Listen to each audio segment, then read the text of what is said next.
అన్ని విషయాల మీద మాట్లాడుతున్నారు రేవంత్ రెడ్డి. కానీ ఒక్క విషయంలో మాత్రం అస్సలు స్పందిస్తలేడు. అది చాలా బలమైన ఆరోపణ, రేవంత్ రెడ్డి పైన వస్తున్న ఆరోపణ. ప్రతిపక్షాలు రేవంత్ రెడ్డిని ఆ యాంగిల్లో టార్గెట్ చేస్తున్నాయి. ప్లస్ ఇవతల బీజేపీ నుంచి కూడా వాళ్ళ దగ్గర నుంచి వస్తున్న టార్గెట్ కూడా అది, వాళ్ళ దగ్గర నుంచి వస్తున్న ఆరోపణ కూడా. కానీ రేవంత్ రెడ్డి మాత్రం మిగతా అన్ని విషయాలు మాట్లాడి ఆ ఒక్క విషయాన్ని వదిలేస్తున్నారు. ఏంటంటే లోక్సభ ఎలక్షన్స్ తర్వాత రేవంత్ రెడ్డి బీజేపీలో చేరుతారనేది బలమైన ఆరోపణ. ఎవరు చేస్తున్న ఆరోపణ ఇది? బీఆర్ఎస్ నుంచి వస్తుంది. బీఆర్ఎస్ నేతలు చేస్తున్నారు, కేటీఆర్ చేస్తున్నాడు. సేమ్ బీజేపీ నుంచి మనం చూస్తున్నాం. బీజేపీ నుంచి అయితే ఎమ్మెల్యే, బీజేపీ నుంచి ఎమ్మెల్యే మహేశ్వర్ రెడ్డి,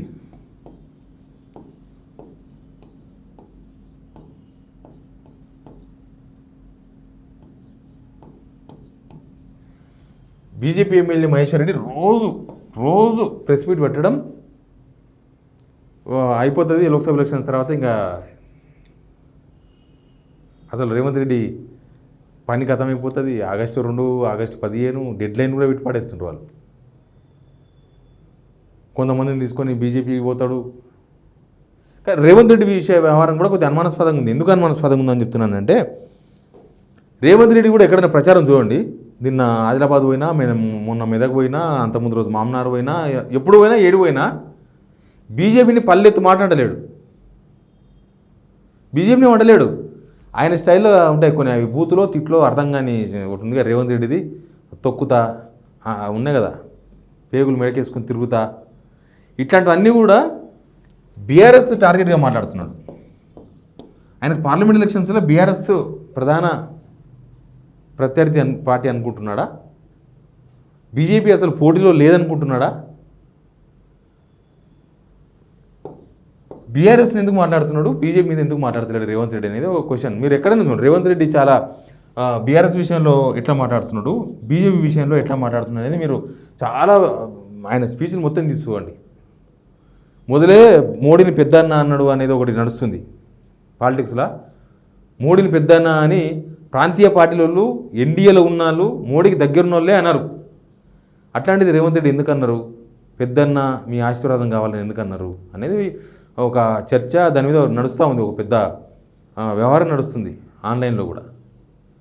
ఇక అవన్నీ నడుస్తున్న టైంలో రేవంత్ రెడ్డి ఓన్లీ బీఆర్ఎస్ మాత్రమే టార్గెట్ చేయడంతో ఏం చెప్పదలుచుకున్నాడు? బీజేపీ చేరుతాడు, బీజేపీతో టచ్లో ఉన్నాడు, బీజేపీలతో మాట్లాడుతున్నాడు అనుకున్న అని ఈ ఆరోపణలన్నీ చుట్టుముడుతున్న టైంలో మీరు రోజు పేపర్ చూడండి. నా దగ్గర ఇక్కడ పేపర్ లేదు, లేకపోతే మీకు చూపించావని. బీఆర్ఎస్ను చెడు కూడా ఆడుకుంటున్నాడు రేవంత్ రెడ్డి. కండ్లు బిక్తా, గోళీలాట ఆడతా, ఇవన్నీ అవినీతి ఆరోపణలు, బొంద పెడతా, బీఆర్ఎస్ను బొంద. ఈ బొంద పెడతా అనే మాట బీఆర్ఎస్ విషయంలో మాట్లాడుతున్నాడు, బీజేపీ విషయంలో అస్సలు మాట్లాడతలేడు. బీజేపీ విషయంలో బొంద పెడతాడు, సేమ్ వరుస సీక్వెన్స్లో మాట్లాడతాడు. ఈ ఎలక్షన్స్లో బీఆర్ఎస్ని బొంద పెట్టాలంటాడు, బీజేపీని ఓడించాలంటాడు. Smooth word. ఇక్కడ బొంద పెట్టాల్సి చేసినప్పుడు ఇక్కడ మాత్రం ఓడించాలంటాడు. ఇంకొకటి ఉంది, కేసీఆర్ విషయంలో గల్లీలో కేడి అంటాడు. ఇది రేవంత్ రెడ్డి చెప్పేది. మోడీ విశేషం వచ్చే వరకు ఎంబడే దాని సీక్వెన్స్లనే ఢిల్లీలో మోడీ అంటాడు, ఇద్దరిని ఓడించాలంటాడు. ఢిల్లీలో మోడీ. చూసారా ఎంత డిఫరెన్స్ ఉంది రెండింటికి? ఇక్కడ కేడీ అంటాడు, ఇక్కడ మోడీ అంటాడు. ఇట్లా ప్రతిసారి ఆయన స్పీచ్లు ఇంకా ఉంటాయి. రేపు ఎలక్షన్స్లో ఇంకా రోజు స్పీచ్లు ఉంటాయి కదా, వినండి. బీజేపీ విషయంలో ఎందుకు స్మూత్గా మాట్లాడుతున్నాడు, ఎందుకు స్మార్ట్గా వ్యవహరిస్తున్నారు అనేది కాంగ్రెస్లోనే చాలామందికి అనుమానంగా ఉంది. ఎందుకు యాక్చువల్గా జాతీయ స్థాయిలో చూస్తే కాంగ్రెస్ వర్సెస్ బీజేపీ ఎలక్షన్. ఆడ రాహుల్ గాంధీ కొట్లాడుతున్నది మోడీ పైన. రాహుల్ గాంధీ ఆయన యాత్రలు, ఆయన అన్నీ, రాహుల్ గాంధీ టార్గెట్ మోడీ. వీళ్ళకి వచ్చే వరకు కేసీఆర్ టార్గెట్ అవుతుండ్రు. మోడీని వదిలేసిండు రేవంత్ రెడ్డి. ఈ రేవంత్ రెడ్డి ఈయన విషయంలో చాలా ఆచితూచి ఏం మాట్లాడుతుందో, ఏమవుతుందో, వాళ్ళు ఏమనుకుంటారో అన్నట్టు మాట్లాడుతున్నాడు. ఇవన్నీ బీజేపీలో కోతరని అనుమానాలు వస్తున్న అనుమానాలు చర్చకు బలాన్ని చేకూరుస్తున్నాయి.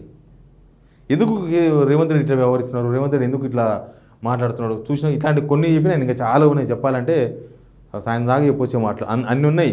ఈ మధ్యకాలంలో స్పీచ్లు వరుసగా చూస్తే మనకు అదే అర్థమవుతుంది. బీజేపీ విషయంలో రేవంత్ రెడ్డి చాలా స్మూత్గా స్మార్ట్గా వ్యవహరిస్తున్నారు. బీఆర్ఎస్ విషయంలో చాలా హార్డ్గా వ్యవహరిస్తున్నారు. బీఆర్ఎస్ విషయంలో ఏదైనా మాట్లాడగలుగుతున్నారు. బీజేపీ విషయంలో రేవంత్ రెడ్డి ఎందుకు ఏమీ మాట్లాడలేకపోతున్నాడు అనేది ఒక క్వశ్చన్. చూద్దాం దీనికి ఎట్లా ఆన్సర్ వస్తుందో. Please subscribe signal TV.